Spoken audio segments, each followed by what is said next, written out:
I know we've had our differences, right, in the past, but I appreciate the hand back there. I really couldn't,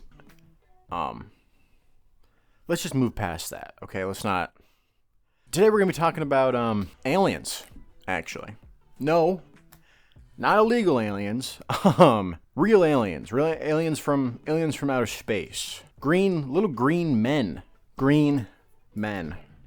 It, kind of started running out of green ink there at the end, but it's okay. Some of these may not look green. I assure you they're green. Not necessarily green, but the key characteristics.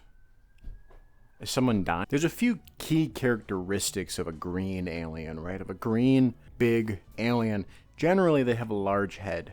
Large head, large eyes. That's a key characteristic. And now where does that come from? Well, we got a few. I got somebody here who'll give us the answers, huh? Now this is actually one of the first depictions I've seen of a large head and large eyes as kind of a stereotype. I actually got a fun clip here kind of explaining this guy's story. I forget his name. Our first guest tonight is author of the runaway bestseller, Transformation, The Breakthrough. He is Whitley Strieber. There is the book. And over a period of months, I formed a relationship with them that I believe could be... Months? It's the story of an attempt at a relationship with them. If they turn out to be real, as I think they are, then yeah, it is a story of content. Which just seems extraordinary to me, even now, even as I talk to you. But it does seem to be the case. How do you know you're not nuts, Whit? Well... That was fun, huh? That was a cool video. A lot of our modern day aliens are kind of derived from this very simple yet compelling design. What does that say? What does this say about the author? He was actually a fiction author for a majority of his life until he had a experience with an alien, and then he started writing nonfiction. I'm just saying that's interesting. That's not a parallel. You know what I mean? That's weird. That looks bad. Barney and Betty. Lovely couple. Kind of actually the start of a lot of alien sightings in the U.S. They're one of the first alien sightings. Something that is interesting is that they thought that they were abducted. On this drive back, they got stopped by this light, and then they remember showing up, I think it was like 3 or 4 hours later, in their like driveway parking lot. They were like home. They're not sure how they got there. They think that they were abducted by UFOs. I guess they went to therapy. They went to therapy later, like memory therapy, where they would remember old memories in therapy, like through hypnosis. It doesn't really make sense to me. Again, I've never been one to fall under hypnosis. I'm just frankly too smart. My brain's too advanced. I could never fall for something like that. And Betty actually ended up drawing an image of the night sky of the Zeta Reticuli system. I got a picture of her drawing right here, actually. Really means nothing, but I guess this is like the Zeta Reticuli system. This is something that you would see if you were in the sky of a planet from the Zeta Reticuli system, I guess. So that's pretty cool that they did that. That's pretty interesting. How are they able to? Now, obviously, there's a lot of question about aliens. What are their intentions? Is it good or bad? You know, there's a lot of people that would purport that aliens, they're good. They're not here to hurt us. They're here to communicate, kind of learn with us. They want to teach us stuff. That's kind of the ridiculous, downright stupid theories I've heard so far, right? There is one more old fuck I would like to talk about. I haven't done enough research on him, really. Maybe put something up here, a little fun fact about his life. There's a figure called Aleister Crowley. I guess he was occultish, a little naughty, a little up to no good. But he had a sighting of an alien as well, or is purported to be, you know, kind of the common reason what we see aliens as are today, you know, the big head kind of look to them. This is the alien he said he saw. Big forehead on him. I believe, actually, this character has a podcast named Forehead Fables. Great podcast. Recently, there's actually been a little bit of hubbub. I'm a little bit late to the drama, unfortunately, but there was a Mexican alien. Not this. These little Mexican aliens, actually. Now, I haven't really heard, they didn't want to do autopsies on them because they said they were too fragile. That kind of sounds like poppycock to me. Let me near them, give me a gun, I'll tell you if they're legitimate. Now, the interesting thing about the Mexican aliens, they are very small, almost like the little guy that rides the head in Men in Black. Remember that guy? We got nothing to worry about, guys. They're small. I could kill that with my foot if that's the case. And that's good news. That's good news. That means we have a bargaining chip. You know what I mean? You know, if they're a spacefaring race, I think that makes sense. You know, if they're working in zero gravity, I really think that they would have large heads, but small bodies.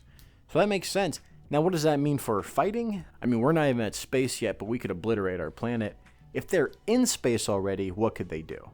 I don't think we're going to have to worry about fighting them, you know, fist to fist. If I ever saw that thing in a bar, I could twist its head off with one hand. Now, if it can shoot a nuke at me from outer space, I can't stop that. So I think we should go into it optimistic and also hopeful that they're willing to negotiate. Worst case scenario, lights out. It's not your problem anymore. Worst case scenario, they enslave the race. Admittedly, worst case scenario, we're enslaved. I'm hoping for sex slave. That's terrible. I wouldn't want to fuck that thing. I wouldn't. I'm sure it'd get old, admittedly, but I'm just saying. If aliens do come down and we're enslaved to aliens, what can we expect? This is kind of a question that I've been getting a lot, and I've been really thinking about it. You know, given my research, the research I've done, I got a few things to say about it. You know, if aliens come down and they have overwhelming technology that we really can't fight back, and we are enslaved, you know, I think we're going to have to kind of form guerrilla warfare. I think it's really the only way we're going to be able to take care of them down. Much like the Matrix. Admittedly, though, if the aliens say that they're going to hook me up to a machine, and if I find out they could just be like, we'll just make you goon for the rest of your life, I'd probably get hooked back up. I'd take the blue pill, or whatever the Matrix pill is. I'd get black pilled. I'd get black pilled by the aliens, you know, if it meant that I gotta live in like Nirvana. You know what I mean? I'm not gonna fight back. Like, what am I'm gonna beat the aliens and then what? I gotta pay taxes? Fuck no. Call me black pilled. I don't want to leave the Matrix. If that's the case, I don't want to live in their sweaty, gross, like, space world that's not in the Matrix and everyone's bald and ugly. I don't want to live there. I don't want to be bald. I'm going to be basing our alien off of a little bit of Whitley Strieber's and a little bit of the Mexican alien. The Mexican alien that was found. Okay, there we go. Jeez. I was struggling on that head shape. Ooh, he's kind of mogging also. What the freak? Why is he mogging on me? It's pretty good. Yeah. I don't really know what happened. He's got quite a bit of a fatter chin, I think, than he should. But he mogs. He mogs hard. As you can clearly see, very intimidating figure. This light, I'm gonna stand over here. That light is bright as hell. Let's go over the strengths. Kind of what we need to be afraid of, what we need to be looking out for. Now, clearly, obviously, first things first, that big brain. They're smart. What does that mean? They have a big brain. That means we have to be aware of their technology, aware of their superiority, and what they're going to be bringing to the table, per se. Now, this little bastard, I bet he brought, you know, maybe a little bit of green peas, maybe some mashed potatoes. I bet that's what he brought to the table. Why? You don't need a weapon. He's mogging hard. Something to be aware of. And, you know, maybe this is just because of my interpretation, but they're very handsome, and we got to be aware of that. Lock your wives up. Lock your boys up, frankly, because he's going to come take your boys. He's handsome, all right? Another thing that we know about aliens, we know this through years of experience, right? What's a way I can word this? Something we know about aliens. They love butt stuff. Now, what does that mean? That kind of brings them down to our level a little bit, you know, a little bit relatable, admittedly. A little bit relatable, not because of the last one, just saying in general. You know, they're a little more relatable to human. Not because of that. That's not relatable. So what does that mean? Lock your boys up. That's what that means. Lock your boys up. At the moment, that's kind of all the strengths that they have that we're aware of. They're smart, they're handsome, and they like butt stuff. You know, people could say that those characteristics apply to someone else. On the screen right now. No? Not? Okay. Well, you know, I was just... Never mind. Moving on. That's how we learn how to blow them up. How do we take care of a green alien, huh? A few weaknesses we can point out right away. This is a big one, boys.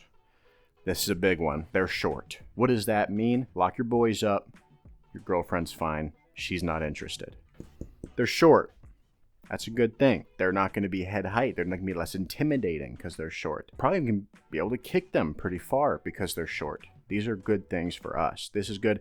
That means if we get into a skirmish, we get into a ground battle, we get into fisticuffs even, we have the upper hand. And that's what we need. Big one. They want to communicate. Clearly from what we've seen, they're not just killing us haphazardly. They're trying to communicate with us in some way and or probe us. What does that mean? That means they're going to hesitate. I won't hesitate. They'll hesitate. That makes me the winner. That makes me win at every altercation I could have with them. Braille. What does this little body tell you?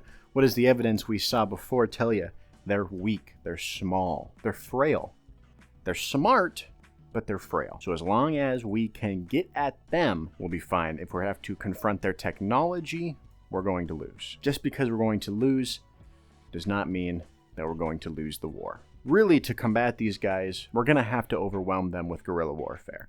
We're not going to be able to really combat them head on straight because their technology is going to be overwhelming. Guerrilla warfare really will be the ticket, as I was saying before. Now, obviously, what do we know about guerrilla warfare? It's hiding, it's attacking pinpoint locations, disrupting supply lines, disrupting ammo lines, disrupting the food if possible, disrupting their network, making it unmanageable, unstable to stay in the area. So they should just concede because it's just becoming overwhelming that it's not worth it. We got to be careful. We can't go too crazy.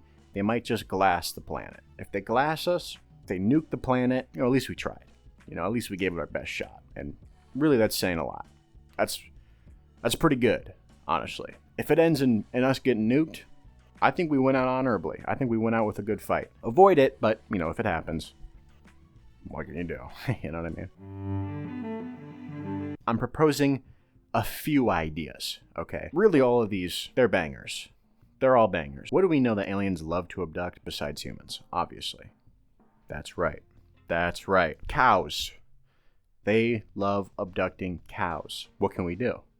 Well, a little closer probably to when the invasion's happening, or if we're aware that they're coming, or even really if you have the money now to spend on it, this is what I'm proposing. We're going to have to do a little non-invasive surgery. Okay, so we're going to have to cut them open and put a little bit of C4 in them, put a little bit of explosives in the cow, and then you just sew it right back up. The cow won't feel a thing, the aliens won't suspect a thing, and then all you have to do, really, is put a GPS tracker on that C4. Then you have to put a perimeter around your farm, and then if it ever leaves the vicinity of your fence, it'll explode. When they try to hollow beam that cow up, it's going to blow up. I mean, that's genius. That's easy. And then all we have to do is do that in every single cow, inadvertently. Also, this will stop people from stealing your cows. So that's just kind of an added bonus. If you have cows, think about it. Think about it. That's all I'm saying. Think about it. Another one I'm thinking of, right? We know they got a kind of attraction to a certain action, to a certain body part. Well, they're going to be patrolling the roads, and then what we do, right, we set off in the ditch somewhere. Kind of a little trap. You see that? This is a bush, right? And then you put a prosthetic butt in it. Silicone butt, You can get those. They're going to come along. Alien's going to come along. He's going to see that. He's going to go investigate. And then what do you think we're going to do? If you said C4... I like your spirit, but you're wrong. So these little frail people, we don't need a bomb for that. All we got to do, right? Inside the butt, let's say Chinese finger trap, but that's mouse trap. We set up a mouse trap right under it. Now you might say, they're pretty smart. Won't they see a mouse trap? No, because they're going to be staring at this. All right, they're not going to be staring at the mouse trap. It's going to get them every time. I'm telling you, I promise. I'll get them every time. Set that one up. You also may get some homeless people in that one. That's, you're going to have casualties of war, right? I'm also just curious if they're weak to salt, kind of like a slug. Evidence we looked at before, they really shrivel up. I kind of wonder if they're slimy, and I wonder if we could just salt them, Throw some salt on them. They might just melt. If that's your last defense, try throwing some salt on them. See what happens. If you survive, get back to me. If nobody gets back to me, I have to assume the salt, it didn't work. So thanks. Let me know. There is a possibility that none of this will work. And just in case, I wanted to include kind of a last section onto the end here. How to prepare for your new overlords. Just in case, don't fret. Don't panic. Surprisingly, humans were actually quite used to slavery. Historically, we persevered. Not me, specifically. Might be punching a little bit higher beyond my weight class here. This might be a little bit above my depth. Thanks for watching. It really means a lot. You might even see your name on the screen if you're a subscriber of my channel even. You don't even have to pay money. I just want a dox who enjoys this channel. So if you see anybody in, any of the subscribers scrolling across the screen right now, if you see any of them, shame them for subscribing to this channel. Don't DM them, just to yourself at home. Belittle them for liking this channel. Also subscribe. Subscribe so you can also be shamed for liking this channel. Also hello, hit the bell, hello. You haven't hit the bell? What are you, a fake fan, dude? Oh, okay, so you want the aliens to win, okay. I see how it is. Share this with your grandma, make sure she's prepared for the coming alien invasion. You'd be surprised, grandmas, they're gonna make up a lot of the army force when we need them. You'll be surprised.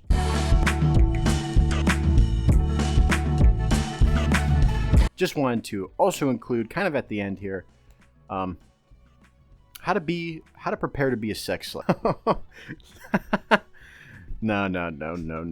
Don't worry. It won't get that far. Don't worry, guys. I'll stop it.